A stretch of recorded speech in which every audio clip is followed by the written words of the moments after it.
जय हिंद दोस्तों, आप देख रहे हैं देव कृपा चैनल। देव कृपा चैनल के ऊपर धर्म, अध्यात्म, संस्कृति से, सभ्यता से जुड़ी आपको ज्ञानवर्धक बातें मिलती हैं। हमारे साथ जो महान कर्मयोगी संत रामानंद शास्त्री जी महाराज हैं, ये आपकी जिज्ञासाओं का, आपके सवालों का, आपकी शंकाओं का समाधान करते हैं। आज इस महान विद्वान संत के माध्यम से हम जानेंगे हमारे घर, परिवार, समाज के अंदर पितरों का महत्व क्या है। पितृ हो तो लाभ क्या, पितृ नहीं हो नुकसान क्या। तो देखिए, सुनिए और हम सीधे ही प्रार्थना करते हैं परम श्रद्धेय, परम आदरणीय महान संत महात्मा रामानंद शास्त्री जी को नमन करते हुए, वंदन करते हुए, अभिनंदन करते हुए आग्रह करेंगे कि हमारी इस शंका का समाधान करें कि महाराज श्री पितरों का महत्व मानव जीवन में क्या। ओम सर्वे भवन्तु सुखिनः, सर्वे सन्तु निरामयाः, सर्वे भद्राणि पश्यन्तु, मा कश्चित् दुःखभाग् भवेत्। ओम शांति शांति शांति। ओम। मास्टर जी, आपने जो प्रश्न पूछा कि पितरों का हमारे जीवन में क्या महत्व है, क्या जरूरत है, और पितरों का पितर होना हमारे को क्या नुकसान पहुंचाता है, और उसको हम कैसे सेवा करें, कैसे उनको हम पूजन करें, कैसे उनको हम अपने जीवन में सार्थक बनाएं। बिल्कुल, बहुत बढ़िया आपका सवाल, बहुत बढ़िया प्रश्न, बहुत बढ़िया आपकी शंका, बहुत बढ़िया जिज्ञासा। हमारा जो हिंदू धर्म है, वैदिक धर्म है, सनातन धर्म है, आर्य धर्म है, इसमें पितरों का बड़ा महत्व होता है। कई तरह के धर्म, कई तरह के मत, कई तरह की परंपराएं प्रचलित हैं। जो कि एक नास्तिक मत ये कहता है कि इस 3.5 हाथ की काया का जब समापन हो जाता है तो बाद का कोई जीवन नहीं बचता। लेकिन हमारा जो सनातन धर्म है, वैदिक धर्म है, ये जीवन से पहले भी जीवन को मानता है, इस जीव को कि कहीं से चला आता है, उसी कर्म से ये जीवन मिलता है, और इसके बाद भी मानता है। और ऐसा नहीं है कि भाई वो खाली अपने लिए, जो हमारे बड़े बुजुर्ग थे, दादा परदादा और माता पिता जो अब नहीं रहे, तो वो एक धार्मिक परंपरा से कुछ समय के बाद पितर रूप ले लेते हैं। जैसे 3 दिन के बाद हमारे अस्थि संचय का कार्यक्रम होता है, और हम अस्थि भराए पवित्र जल धाराओं में दक्षिण भारत में जैसे नर्मदा में डालते हैं, कहीं तुंगभद्रा में डालते हैं, तो कहीं हिमाचल में रावी में भी, व्यास में भी, और प्राय हमारे हिंदू लोग गंगा को मानते हैं, तो अस्थि संचय करके वहां डाल के आते हैं, और वहीं से जल ला करके उसे चिता पर छिड़काव करते हैं, जल का, पवित्र जल का। ये बिना बात नहीं है। हमारे बड़ों ने, हमारे महापुरुषों ने, हमारे दिव्य जो जन थे, उन्होंने जो हमको मार्ग बताया, कोई ढोंग, कोई पाखंड कुछ नहीं था। ये इसके बड़े मायने हैं, बड़े मतलब हैं, जीवन में बड़ी सार्थक चीजें हैं ये। और फिर हम तेर भी करते हैं, एक पंचांग दिखा करके कि भाई किस दिन हम अपने जो हमारा शरीर त्याग करके चले गए, उनका हम कब क्या तेर भी करें। तो उसके बाद कुछ समय के बाद वो पितृ रूप में आ जाते हैं वो।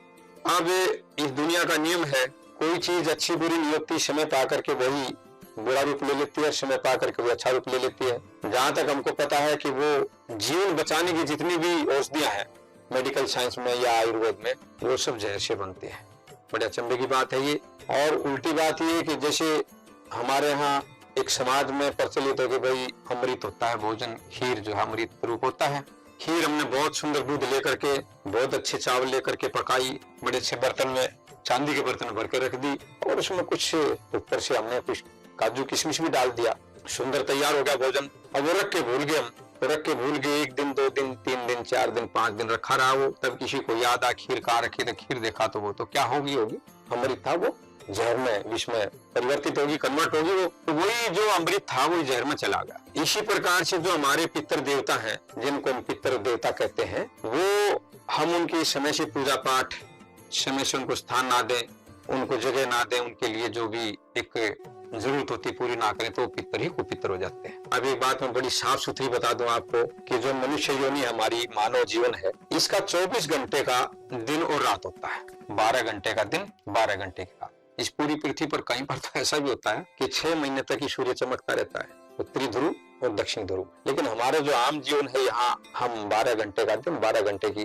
रात मान के चलते हैं, और ये बदलता भी रहता है, कभी दिन बड़ी होती है तो कभी रात बड़ी होती है, लेकिन मूल रूप से 24 घंटे में हमारा दिन रात आ जाता है। किसका? इंसानों का। पितरों का जो है वो 1 महीने का दिन और रात होता है, 15 दिन का दिन, 15 दिन की रात। जब हमारा शुक्ल पक्ष होता है, चंद्रमा जब दैदीप्यमान होता है, तो वह हमारा दिन होता है पितरों का। और जब पूर्णिमा से लेकर अमावस्या तक जो हमारे 15 दिन होते हैं अंधकार, जिसको हम कृष्ण पक्ष कहते हैं, तो वो रात्रि होती है किसकी? पितरों की। वो 15 दिन पितरों के दिन और 15 दिन रात, 1 महीने का दिन रात हो गया किसका? पितरों का। और देवताओं का 6 महीने का दिन, 6 महीने की रात होती है। जब दक्षिणायन में सूर्य होता है तो उसको हम रात कहते हैं, उत्तरायण में सूर्य होता है तो उसको हम दिन कहते हैं। ये मेरे साथ इसलिए बात की कि मनुष्य का 24 घंटे का दिन रात, पितरों का 1 महीने का दिन रात, और जो है देवताओं का 1 साल में 6 महीने का दिन, 6 महीने की रात। और जो बड़े देवता होते हैं 12 साल में, वो अलग चीज है, फिर अलग अलग बताते रहेंगे हम। महादेव जैसे होते हैं, जैसे 12 वर्ष में कुंभ होता था, 12 वर्ष में कोई पूजा अलग होती है, वो लंबा विस्तार है।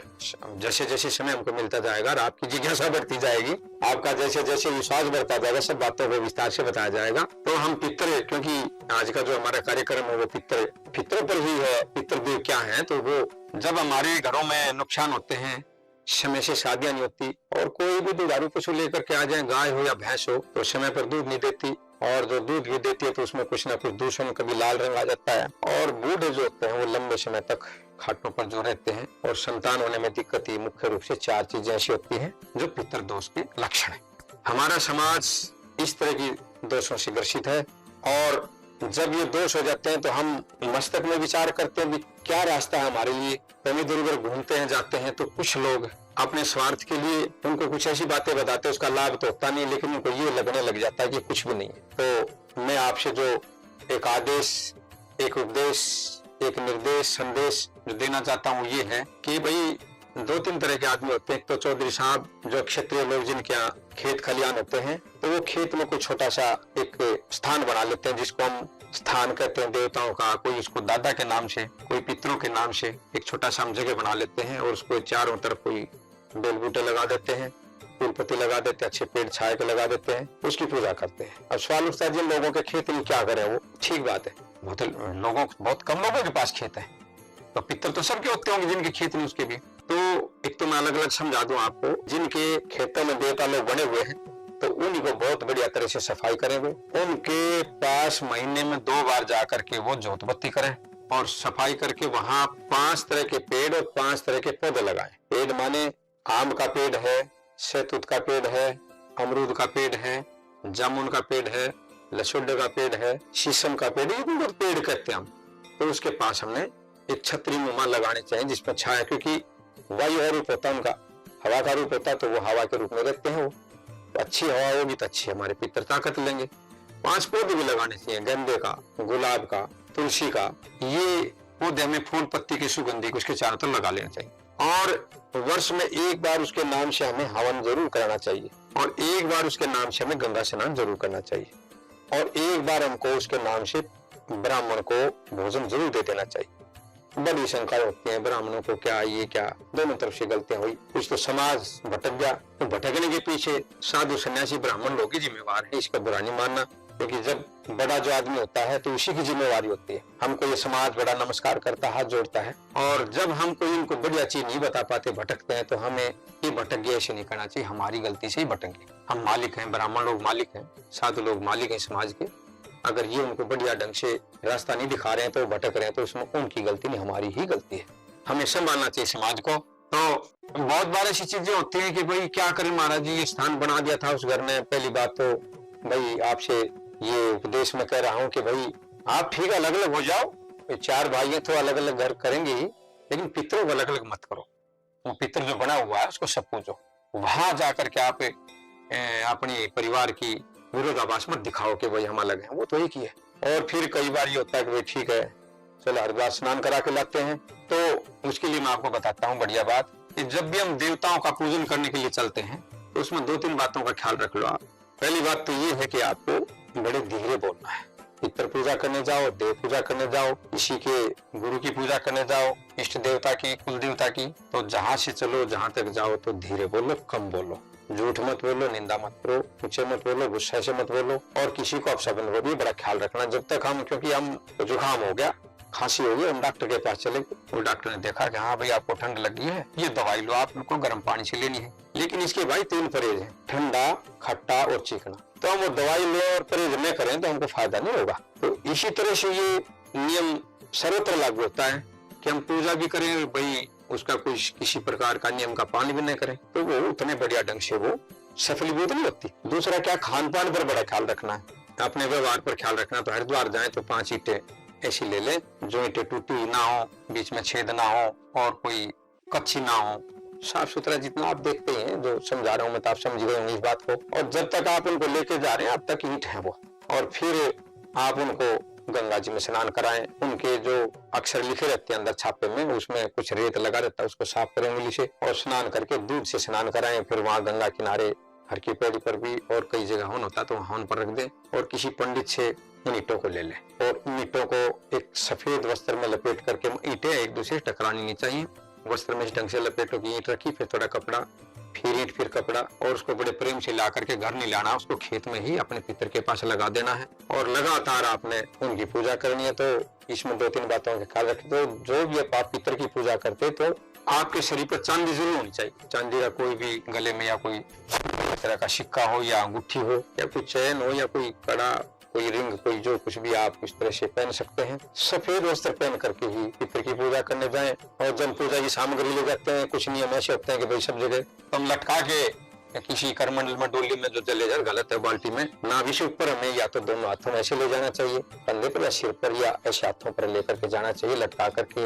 एक शुभ नहीं होता, उतना फल नहीं मिलता उसका। जितना श्रद्धा से, जितना विधि से, जितना भावना से हम पूजा करेंगे। और फिर जब पितर की पूजा करने लगे, अब ये पता नहीं तो 40 दिन कम से कम पूजा करनी चाहिए और 40 दिन के बाद फिर हमें एक छोटा सा हवन कराना चाहिए और एक सफेद वस्त्र, सूती वस्त्र ब्राह्मण को देना चाहिए।